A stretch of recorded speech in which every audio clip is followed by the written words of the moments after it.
Hello and welcome to the Infinity Saga and Beyond, an MCU fan podcast, part of Logjam Media. My name is Jordan. With me is Chris What's up? and Ron. How are you today, Ron? Not too bad. Just pumped to break down this comic. Yeah, so we're thinking of doing this monthly here for these Ultimate Spider-Man releases. This is what we're covering today. Ultimate Spider-Man 1 by Jonathan Hickman. And this is I stayed away from a lot of people's thoughts about it. Like I got your two thoughts about it because you were able to read it before I. But seeing the response to this after I read it has been what some people are saying, right, is probably the best response to a Spider-Man #1. And I think what's so amazing about that is he doesn't even suit up in this issue. Not until the last panel, yeah. Yeah. And I wish I had the person's but I saw somebody recreated that panel in Spider-Man 2, the photo mode, and it looked awesome. I really wish I had the person's. Yeah, it's on my Twitter, I think, or X, whatever the hell you guys want to call it. But yeah, if you guys want to go check that out, it's pretty sweet. Wow, yeah, that sounds pretty cool. I refuse to call it X, so it's Yeah, Twitter. yeah. It's just I feel like you have to do that little song and dance when you reference the app now. It's like, oh, Twitter, X, whatever, Yeah, because a lot of people don't know. So stupid. We won't start this podcast on that tangent. Anyway, back to Spider. So each month we will sit down and have a conversation about this. I do think this one will probably be the longest, because it is a long issue, which flew by the way. This is 44 pages, and I do believe that they're all going to be pretty long like this. Are they? Because they're all what, $6.99 each? If I recall, I could be wrong, but I'm pretty sure I saw that they're all going to be a little, maybe not 44, but the next issue is $4.99. Okay, so the next one's only $4.99. Yeah, so it might probably like 22, 25 pages. Well, probably maybe Black Panther and X-Men might be. These #1s might be just all kind of like big, long. Yeah, chock full. Yeah. But this is the one we're going to focus on. This is the one we're going to focus on monthly. I'll read the other ones when they get to Unlimited, but I can't keep adding comics to my pool list. So this is the one I think that we're going to kind of focus on, and it is probably the one that's going to. I mean, it's already getting a second printing. It's been selling out. I pre-ordered this thing like well in advance. I made sure it was added to my pool list pretty early. And I got to share this story. I know I told you guys via text, but I think this is so my local comic book shop is closed Monday and Tuesdays. So Wednesday they open up for the new comics, and then I was busy Wednesday. We were doing our villain draft, right? Thursday I'm like, okay, I'll go after work, but I forgot they close at 7. So I was invited to this going away party on Thursday for this person that's leaving my work. So I'm chilling there until like 6 o'clock. Then I have to stop at the grocery store. I have to stop at Walmart on my way home. So I stop at Walmart. It's 6:42. And I'm like thinking in my head, like, shit, I do think it's 7 o'clock tonight. Let me check. So I'm like pulling up my phone, checking the website. It says 7 o'clock. And then I'm going to Apple Maps and it says 10-minute drive. Now I haven't even gotten any of the objects I need to get in this Walmart yet. So I start speed walking. I am like booking it to the milk, to the popcorn, to the bag of chips that my wife wanted. Like the Quicksilver scene. Yeah. I get out to the register. There's no line, thankfully. I check out. I'm back in the car at 6:46. All right. It's 4 minutes in Walmart. And I think to myself, what is the fastest way I can get there without speeding? Like, I'm not a speed demon, so I want everybody to know I was being safe on this drive. What I said was, if I can't get there, it's not meant to be. If I get there, it's meant to be. You were speeding. So I take the way that has the minimal amount of lights, which instead of cutting through our little town, I went around the bypass.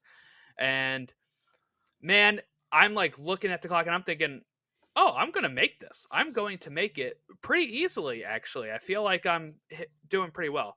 It's when I have to start cutting down. My comic book shop's in a little main street in the middle of our small town.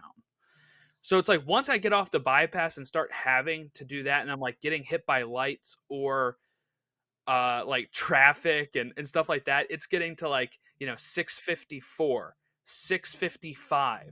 And I'm like around the corner at 6:55 and I'm like, can I park and get to that building in 5 minutes? And I'm thinking, I'm going to try it. No matter what, I'm going to try it.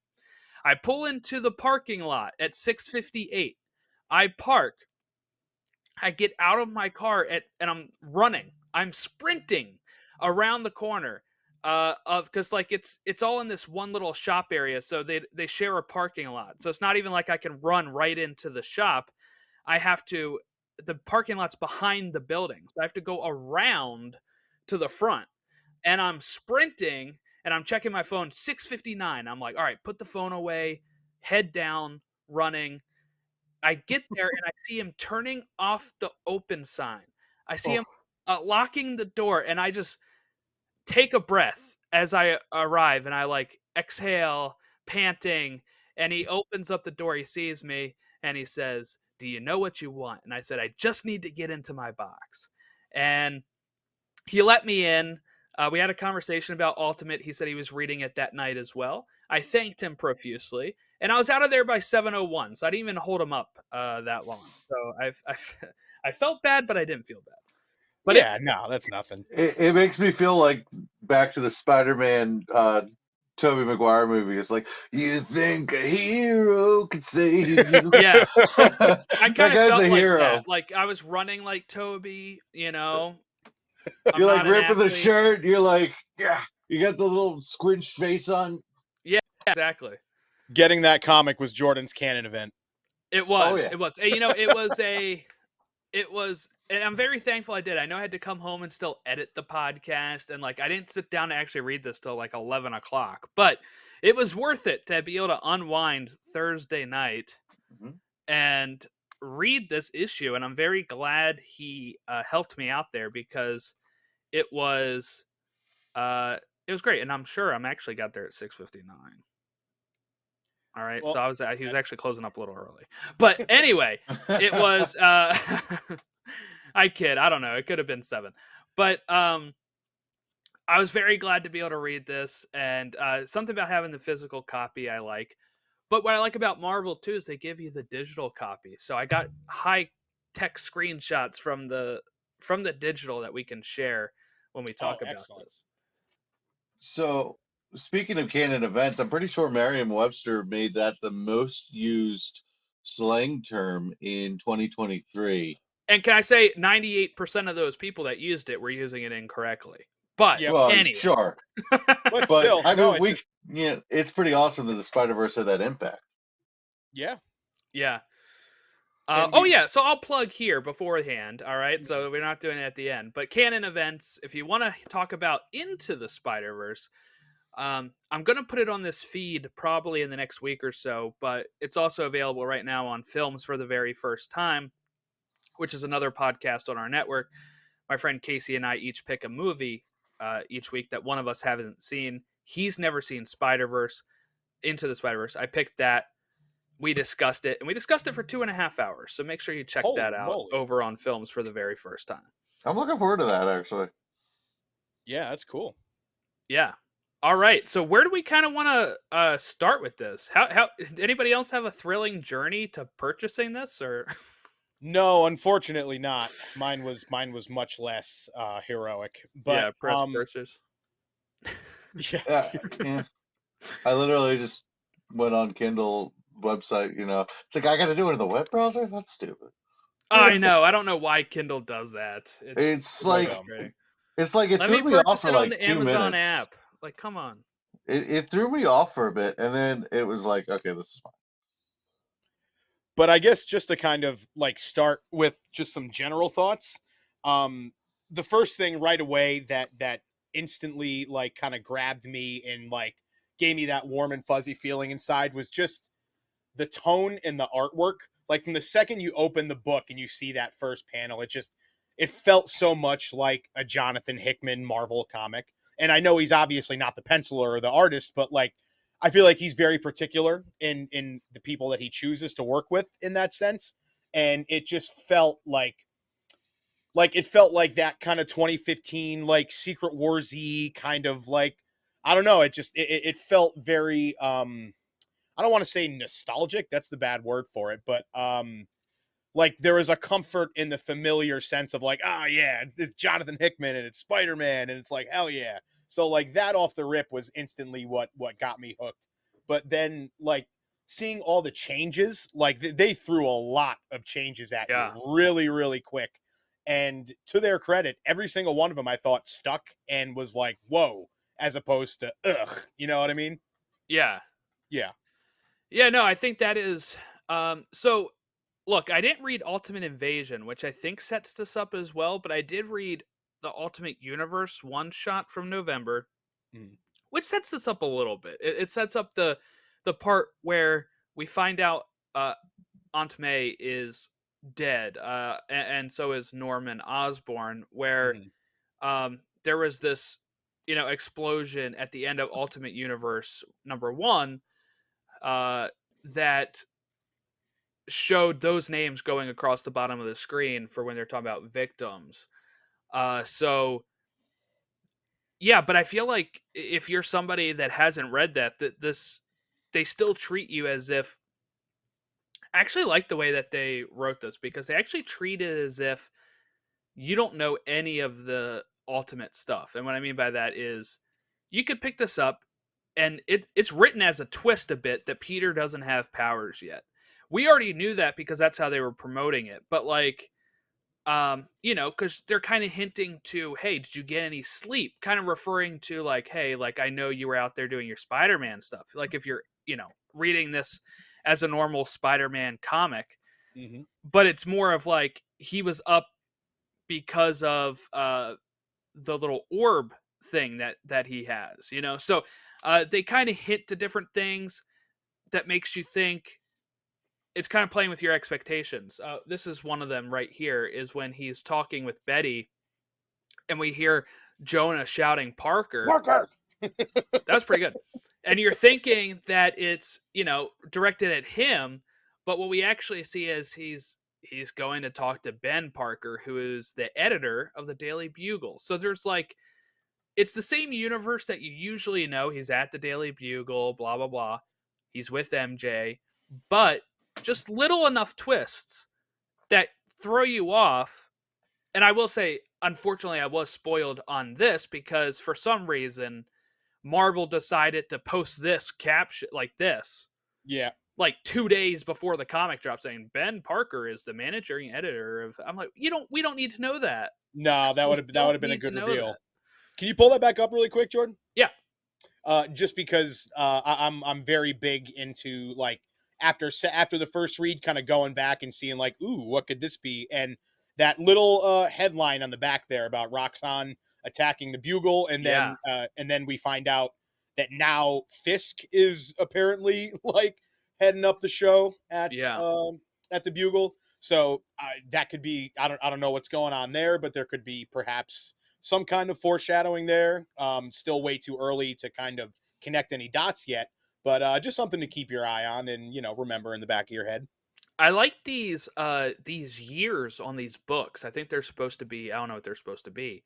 But 1962 obviously I think is a reference to Spider-Man, Amazing Spider-Man number Mm-hmm. 1. I don't know what 75 is a reference to, but then 2023 being the current year that it was being written. Yep. I would love to find out if that 75 has any relevance at all with Spider-Man history, but I can't off the top of my head think of anything. Same. But that's pretty cool. Yeah, unfortunately I feel like Marvel just spoiled that. I wish I hadn't seen that. It was just from their normal account. It wasn't anybody like spoiling it for me, and I was a little bummed about that. I'll say the Jonah thing worked for me pretty well because I had no clue that he was going to be friendly with them, and I thought it worked. I mean, he gives Peter his tie. I think that like Mm-hmm. seeing Jonah in a different light was really great. Yeah, I Yeah. think that was awesome. It really worked for me, and I was just like, oh, he's yelling, "Oh, he's J. Jonah Jameson," and oh no, not what I was expecting. I liked it. Thought it was fun.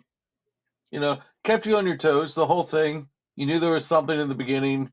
You knew there was something in the end, and the middle of it, finding it out was kind of like unraveling the new world. Hmm. Awesome. It was, it gave the reader. We were just talking on our Aquaman review about how it gave too much away, with so much exposition. This is showing, not telling, and that's really what good storytelling is about.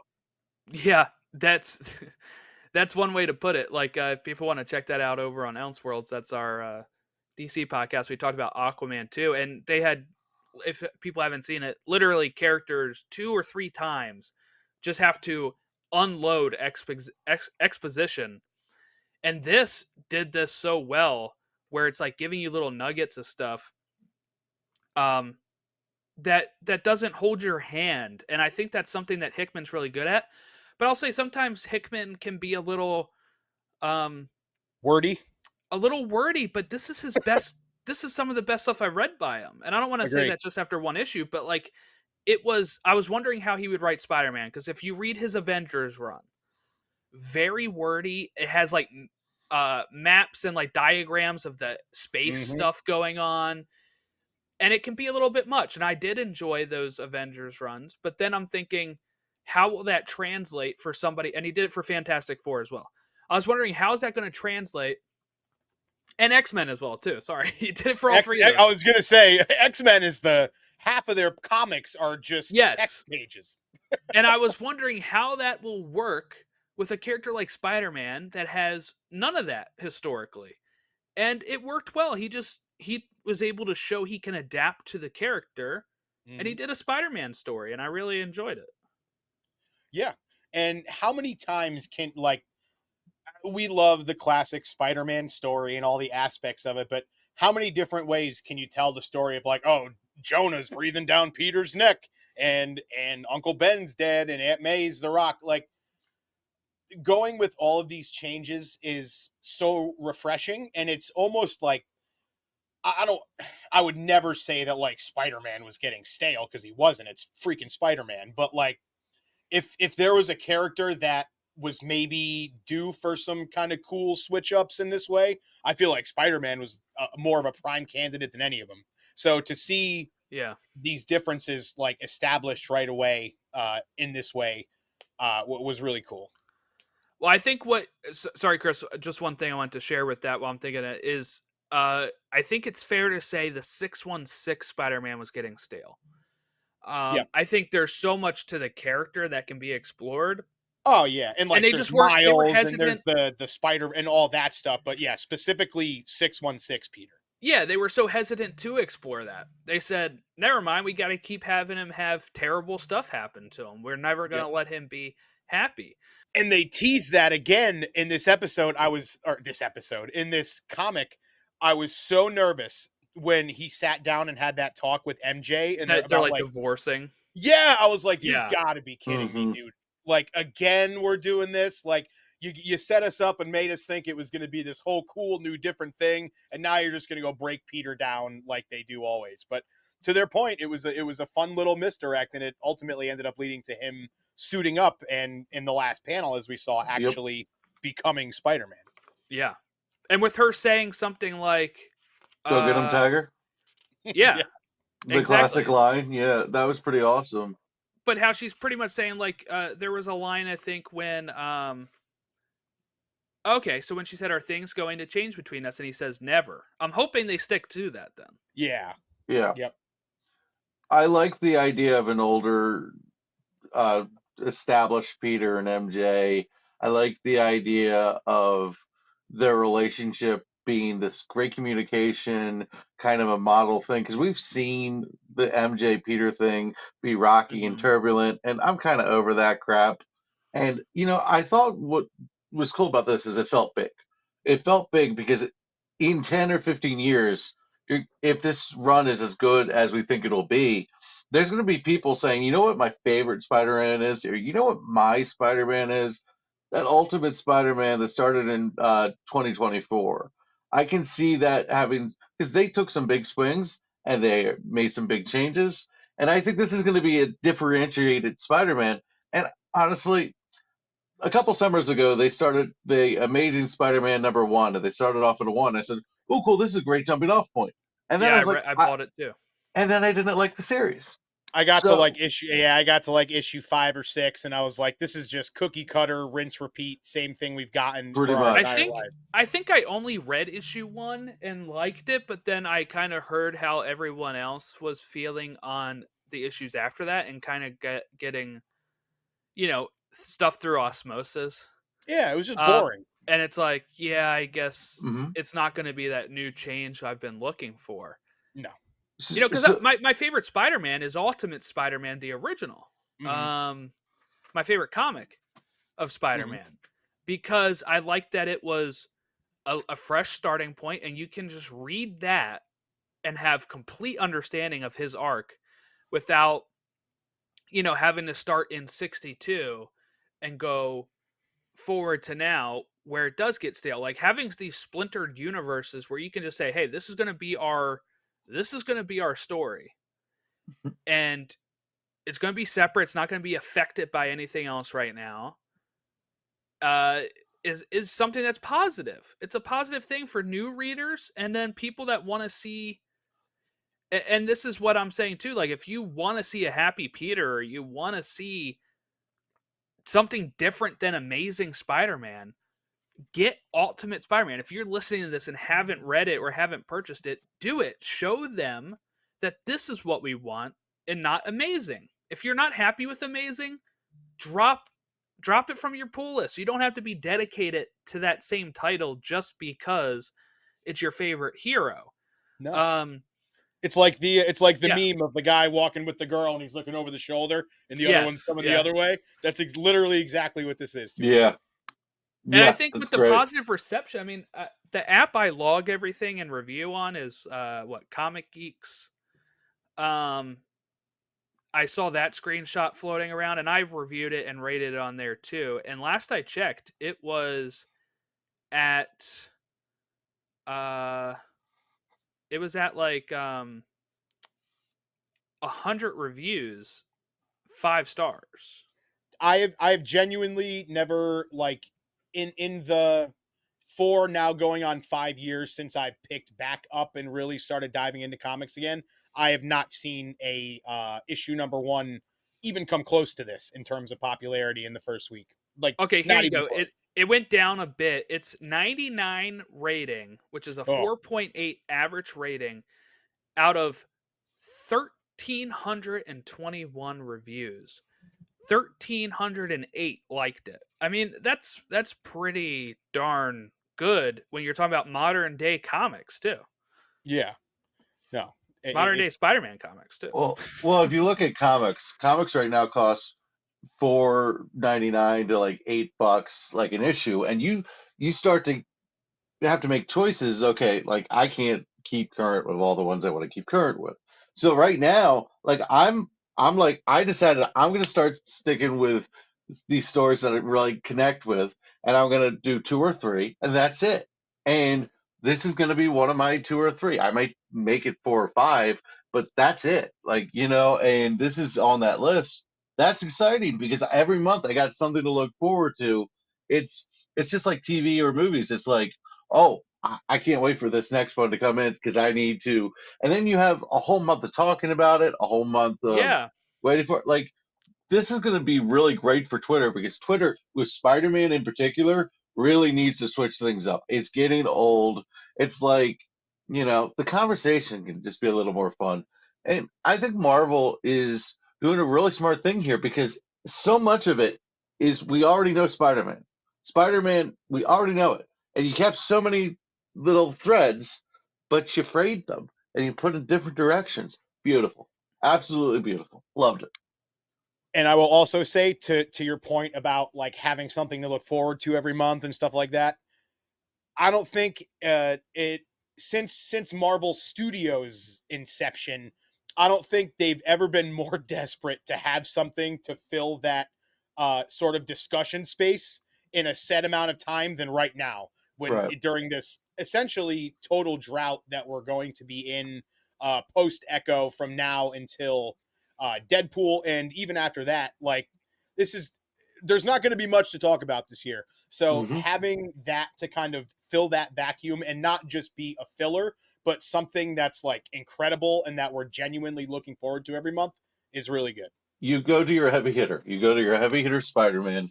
And if Marvel in general, talking about the MCU comics, whatever, Marvel in general should always just steer towards Spider-Man because it's A, the safest bet, B, what people want, and C, there's never an end to the things you can do with this character, which is why A and B are true. Which is why they're also coming out with a Spider-Man title in like March, which is a team up of Spider-Man and Miles. That'll They be know cool. what's working. Um, That'll be Is cool. that I'm going to be a long form, or is that just a mini? I don't run? know. I hope it's not a long form thing, because if it's like an event, like a 6-issue thing, I'll do it. But I don't know if I can get 2 Spider-Mans going at the same time. It'll mess me all up.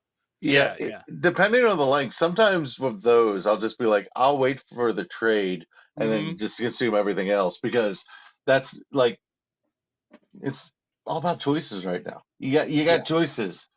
You know, keep me excited about things. That's what I want as a fan. I want to be excited about things. The fact that I'm excited about Ultimate Spider-Man, it already won. Yeah. I assume it's a long form thing because it already has a trade listed for Volume 1 in Oh god. October. But at the same time, That's though, not that long of a wait. That could also lend itself to like being maybe the whole thing is just one volume. You know what I mean? Oh, Like it says in their first ever ongoing team up. ongoing. Okay, Oh so god. Also, just kind of while we're bouncing around here in this comic, can we talk about Priest Matt Murdock? That was awesome. Yeah, I got it right here. Oh man, so cool. Yeah, Just this is another one of those cool changes. change that fits. Like it's not at all a stretch, especially if you read the mini run, the Daredevil and Echo run that just came out, and it was really cool how it sort of like delves back into like Matt's ancestors along with Echo's, and you learn about like this long religious history and all of these like people in his past and stuff. So to follow it up with this and have him be an actual priest in the Ultimate Universe, I just another home run. And you know what's funny is you can just tell it's him right away. Like this art was so good. Yeah. The red hair, obviously sunglasses help, but I mean, I saw that and I'm like, "Yep, this is Matt." You know. Yep. I was waiting for the verification though, but which they do make sure that they name drop Father Murdoch. Thank you, Harry Osborn. Okay, let's read this here. This is the opening thing here. It says 20 years ago, the Maker prevented a radioactive spider from biting a young Peter Parker. He likewise prevented the creation of any other superheroes and formed a secret council to rule the world from the shadows. When Tony Stark learned the dark history of this universe, this was in the Ultimate Universe book, he sought to undo it, prompting the Maker's Council to attack Manhattan, killing thousands and framing Stark for it. Peter Parker has lived his life unaware of the Maker's Council or the truth behind the spider, but that is about to change. Bump, bump. That's a cool open. Do we think that this is being strategically like planned out to where this is going to end up being another Secret Wars to kind of like have one of those going in lockstep with the release of the movie, like kind of another collision between the Ultimates universe and 616? I hope not. Me too. Because that means this is timed, right? Which means that like we're only there's only so much you can. Plus, it's like how many Secret Wars can you do? They've already done 3, right? 3 or 4 of them. And I think I don't know. I think maybe the only way that happens is if this really outsells Amazing so much that they want to make this one the main Spider-Man going forward, that they would then fuse the 2 universes to have him be happy with MJ and kids already. Yep. And they'd be like, oops, our bad. We should have done this instead of rewriting history to begin with. Yeah. Well, then that would be if you're combining universes at that point, that would be an interesting dynamic, like that older of a Peter with Miles. Like that would be a very interesting thing because, like, obviously Peter's always been the kind of mentor role to Miles, but for him to be that much older, I think would be like an interesting and maybe sometimes a little funny kind of dynamic in terms of the age gap there. It'd be like Spider-Verse. Oh, where he's like like late Peter 30s P. Parker. Yeah, in that, exactly. Yeah, very much so. Only maybe like a little more well put together than Peter P. Parker. But still, no, it's a good comp. But that's what I said in my Spider-Verse review, Across the Spider-Verse. You know, it was like I wanted something like this where he can be happy because we can see it in Across the Spider-Verse. It still works. People were still excited about seeing, you know, Peter Parker in Spider-Verse, and he had a kid and he had a wife, and like it didn't hinder the character, right? No. And I feel like that's what they're always so worried about is like we got to keep stuff the status quo, and what you can do with this universe is change that, but like also change everything, right? I mean, like you said, we got Matt Murdock, we've got JJ being friends with Uncle Ben, and Aunt May is the one that has passed. We got Fisk running the bugle. We have Fisk running the bugle. We got Peter Parker with the glorious goatee, goatee brothers. Yeah, we have a little tease here of Green Goblin. That's a cool goblin. That is a cool goblin. Love that. Yeah. Like it's kind of like a fusion between the Raimi suit and the more like classic design. Yeah. No. Honestly, it looks like if Green Goblin wasn't already in the MCU, this is what we would have gotten. What I thought of was if Norman Osborn didn't become Iron Patriot after Secret Invasion, but he still kind of made like an Stark Tech Goblin suit, and I do think that's probably what that they're going to end up revealing that suit is Stark Tech. I think just to kind of further that sort of like anti Tony Stark narrative, because it seems like that's like in an overarching sense in the Ultimates universe. It seems like that's kind of what they're going for. Like Tony Stark is sort of this public enemy number one that's like in hiding and trying to assemble everybody back together so that they can, you know, get everybody together and ultimately, you know, foil this whole thing going on with the Maker. And I think that works for Tony Stark's character. Like he's a guy that almost works as the fake bad guy. I like the vibe. It's totally a vibe. One thing I hope that doesn't happen though is he becomes Spider-Man and he says, "Oh no, I have to keep this a secret from MJ," and there's like dramatic irony there. That's what I don't want. I don't think so. I think with her giving the blessing like that, I think exactly. Yeah, with their last conversation, I think she knew what he was referring to. I would assume he talked to her about what the thing said. Yes. Fair enough. Yep. But yeah, I mean, I would kind of hope that it's going to be more open. I will say though, Peter Parker looking like a DILF in this issue. You know, the beard and goatee is a great look. I've been rocking it for years, and I appreciate it. He's got the glasses too. I don't have the glorious hair. I was going to say that you're just missing the hair. I don't have the glorious hair. I am 2/3. I am 2/3 there. So what happens if the spider just didn't bite him? Yeah, right. It just leaps off the side of the building. He's like, oh. He's like standing there for hours. Like, what happens if it goes down a sewer drain? Like it. What if it like bit a rat at a sewer drain? Yeah, if it falls off. Yeah. So I guess do we think this is Harry, Green Goblin? I do. I think they're gonna go a different way. I think they might do a twist. I think it's Harry. I think it's Harry, but it would be ripe for a twist because we would just assume it was Harry. Right, that's what I'm kind of makes all the good twists. Like maybe Norman isn't actually dead, kind of thing, or like not an Osborn. It was not an Osborn. Or there's been times where the Norman is dead, but the Goblin remains. Yeah. But yeah, no, I mean it's like Matt Murdock. Yeah. Ned Leeds from the MCU. Yes. But yeah, no, it'll be interesting to see. Yeah, I I guess it would maybe feel a little too obvious in light of all the other changes they made to have just the Goblin be Harry. But I am in my head, I was almost like, all right, they've changed a lot. I feel like they're going to keep some things a little faithful, especially just given Harry's speech at that memorial service sort of thing. Yeah.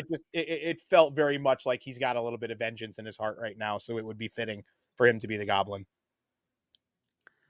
Yeah, no, I think I'm gonna guess it's not him, but I could also see them, like you said, being like, "Well, we've done enough twists Mhm. for this. We're keeping the same here." You know, like maybe the major players are always gonna be the same. You Yeah. know, while little things like Uncle Ben can change. I don't know. That's a Um, little thing. Yeah, no. well, I Definitely meant not a little like thing. in the grand scheme of things, Uncle Ben, while important, right, is it shows he can still be Spider-Man without Uncle Ben. So you know, it's not like a in this case, Aunt May is the one that is kind of his canon event, if we want to use, you know, the terms Hmm. Yeah. of Spider-Verse. So a little thing in the sense of Peter's you know kind of ending up in the same spot with everything. Yeah. What I think that the I think we will get like a villain identity twist in this comic at some point. I don't think it's going to be Goblin though. I think it's going to be Venom, and I can't wait to see who. I don't think it's just going to be Eddie Brock. So Very kind kind of. of Hmm? I was going to say kind of like the game then. We had a whole Yes. different Venom. Hmm. Yeah, and I think that for all we know, that could very much have been sort of a test drive in that regard to see how that would play. Because I don't know how much of this comic they've already got written, and I don't. Marvel's a big brand. I don't know how much interconnectivity and communication Right. there is in that regard between, Insomniac Games and the people writing the comics. I doubt much, but I think it'll be cool. Like what if like Murdoch was the one who got the Venom suit, and like Peter was having to like help him sort of like get it off him / fight those demons. Mhm. No pun intended. Like I think that could be a really cool approach. There's a lot of cool ways you can go with Venom. So I think. Yeah, so do we think Father Murdoch will become the Daredevil of this Ultimate Universe if there is one? Oh, I Or think he already is. I think he already you is think the he already is? Daredevil. Okay. Yes, very much so. Obviously, I have nothing to go on with that because we haven't seen him. But if I was just making a gut call today, yeah, I think he is already Daredevil.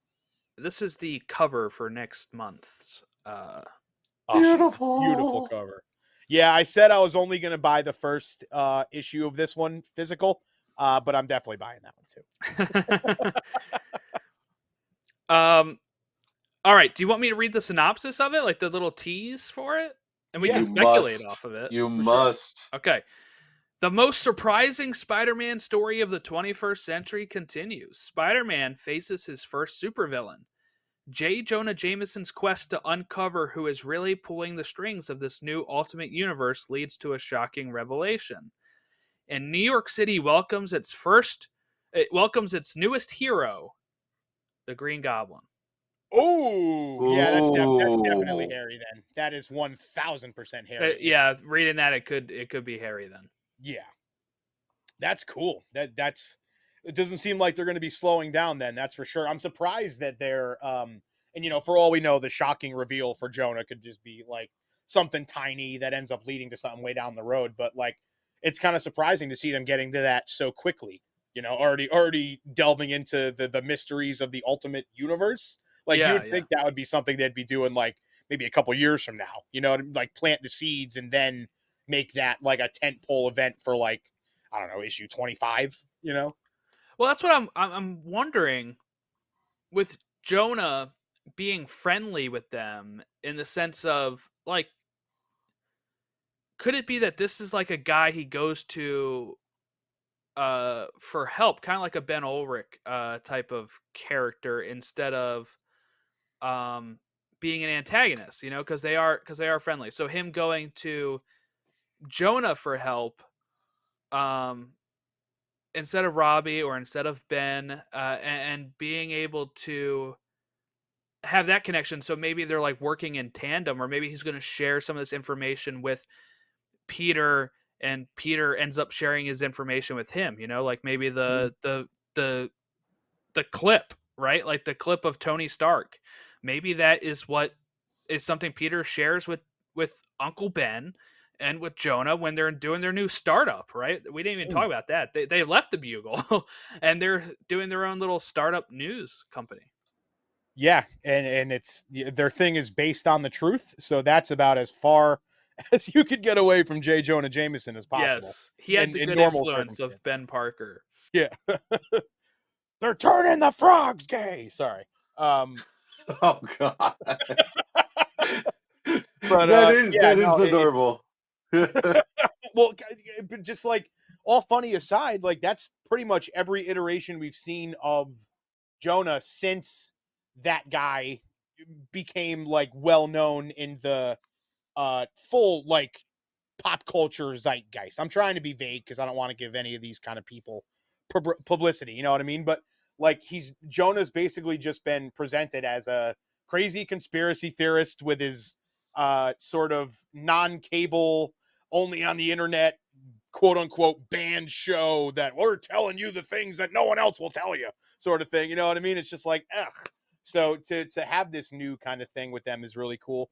And I'm very interested to see what this whole reveal is going to be next time. Again, I don't think it's going to be something that just blows our doors off, but I think it's definitely going to be the first domino in what's ultimately going to be a pretty important tentpole thing for not just this Spider-Man, but probably the Ultimate Universe as a whole.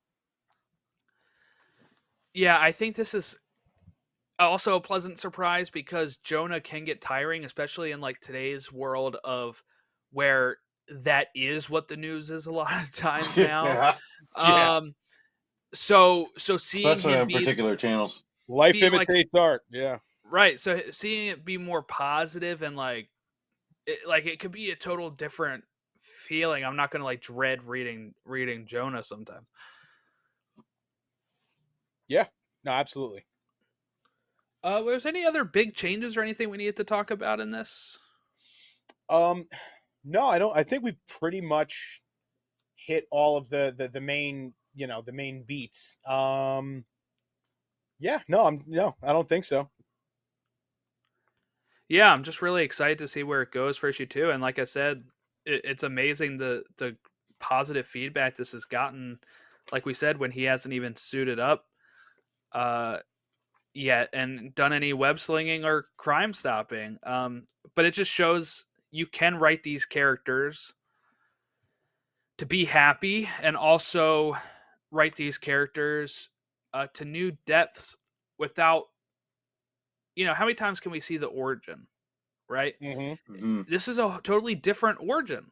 He purposely gets bit by the spider, which is something that is, it kind of brings up destiny when Stark is telling him you were supposed to get bit. Now, it's kind of up to you if you want to do it, do it and fulfill your destiny. It's right here in front of you. And Peter having the chance to say to himself, like, all right, this is my moment. I know I need to change. Let's do it. It's like he's taking on with great power comes great responsibility without even needing to go through some of the hard stuff. Like, yes, he lost Aunt May, but he didn't develop his powers and then lead to her downfall, right? Like he does with Uncle Ben sometimes and stuff, where he gets the powers, is kind of an asshole, and then causes Uncle Ben to get killed by somebody. So this was just kind of cool to see Peter being more proactive, more mature, and this is what works. It wouldn't work if a 40-year-old Spider-Man is going to the wrestling ring trying to get money and being a total jerk about it. I don't think so. Having him be able to take the reins himself and say, I want this, and I talked it over with my wife before I made this big change, is good. I think that's a really cool, different story. I think it's very relatable, and actually, it might be the first time I've really related to Spider-Man. Actually, because really, he's like the most relatable. well, I'm the most neurodivergent of this group. And but Spider-Man, Peter finding himself and knowing that something needs to change at that point in his life honestly mirrors me a lot. I mean, I don't have the family and the kids and whatnot, but like I just went back to school and like I'm like building a whole new life, and I knew there was something missing, and I knew I needed purpose, and that really clicked with me in a way that honestly, Spider-Man just hasn't. Like I've always liked Spider-Man, always jived with it, but this really like I connected to this. This I was like, "Oh, I get it. So I thought the characters in this were very adult, and not meaning like, oh, this is like Deadpool, where it's like they're cussing. That's not what I mean. They were just very real and serious and treated. Mature, right? Like, Yeah, I think sometimes exactly. people think adult needs to be graphic or foul hmm mouthed, but you can be an adult based story like this and just be mature in This was a themes grown-up and story with Yeah. grown-up storytelling. And there's so much time, like in your standard kind of Spider-Man story, there's so much time that just by default has to be spent on him just being that young guy, like learning how to navigate life and school and all this stuff. Us just getting a super well put together Peter, who's like actually in a really good place to take on this responsibility, is so alien but so cool at the same time. yeah, it's like they definitely knew like this is what people want, a married with kids Spider-Man, and we're just gonna fast forward through. Like we're gonna give him his powers late, but he's already had some of that maturing, and we don't have to retread all of that Exactly. ground. Exactly. All right, well, that'll wrap us up here, I guess. February, end of February, I think, is when this next one comes out. Yeah, I think it's February 21st, I think. 21st, yes. Hey, So nailed it. a little bit more than a month, and then we'll be back sometime around then to discuss it. And then we have our Echo review coming sometime soon because I know Ron finished it. I did. finished Yep. it. So we will talk Echo probably the next week or so. But we are really excited about this issue. I wanted to get this one out first. Echo will be there. All 5 episodes are streaming now on Hulu and Disney Plus. And also, don't forget, me and Chris have our Madam Web discussion coming up. Yes. Yeah, when does Madam Web come out? Valentine's Day, so the week before the next comic. Okay, so yeah, if Ron and Chris go see Madam Web, then they will be here. We will. We will. No, it's on like Donkey Kong. It's happening. Then they will be here, and Chris knows how to run this program, so he will take charge, and I won't even have to show up, which will be great. And then the inmates will be running the asylum, and I'll cannot edit be held it, so I'll responsible. still get spoiled, but whatever. I don't care. Did you say the inmates will be running the asylum? Yeah, it's not the DC pod though, so no Joker here. This is my goblin, you idiot. Oh, okay, sorry. So that's what's coming down the pipe here in this on this podcast. We alluded to it earlier over on Elseworlds earlier this week. We talked DC Batman villains. We drafted them with Chris Evans from not Captain America. Just want to make sure. I didn't even put that in the title of the YouTube video because I was like, I don't want anybody disliking this thinking I clickbaited them. Oh, you totally should have kept it in. What were they going to say? The kid's name is actually Chris Evans. Yeah, I know. It'd be like dislike, and also it's not like he's doing Captain America villains. It's a Batman villain thing. Like, know. I know that would still be pretty. I would still love to get Chris Evans' thoughts on Captain America's thoughts on Batman's villains. Yeah, I can do this all day. Yeah, but so we had Chris Evans from Gathering of the Geeks and from DC Unlimited, and we drafted a team of Batman villains, and we left out Joker. We knew everybody would take Joker number 1, so we just said skip that. and let's get to the good stuff. So we did that. So that was a lot of fun. Ron and I are working on a Star Wars idea for Pod Awakens, which is our Star Wars podcast over on the network. I also just did a episode covering the news of the Mandalorian and Grogu film being announced. And of course, every week, every Wednesday, Logan and I are still discussing the Clone Wars in chronological order, with Ron as our narrator to the intro. So as thank you, Ron, always. for that. That's so good.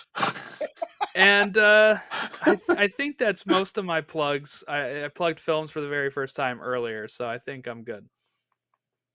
Yeah, and just a quick reminder to everybody, like, if you can take a second, please like and subscribe. I know every single YouTube/podcaster says this, and it's like, ugh, I know, but it really does actually help us out. We're a very small show who are just looking to kind of spread our reach and interact with more of you guys. So every little bit helps. So if you could just take that 10 seconds, not even that it takes to hit the subscribe button and the like button, it would mean the world to us. Yeah, and if you're listening to us on Spotify, you can review us on Spotify now, and also on Apple Podcasts, as always. Rate and review the show. It helps other people find the show. And if you're listening on YouTube or watching on YouTube, like Ron said, like, subscribe, and comment, too. What's your thoughts on Ultimate Spider-Man 1? Did you read it? Were you hesitant to read it? What are your thoughts? Yeah, and we'll be in the comments too. We're not just a one-way speak here. Right, exactly. We like getting feedback and hearing what people think about any of the things we discuss about. But yeah, so that's it. Thank you all for watching or listening along. Have a great rest of your week, and we will catch you next time when we talk Echo.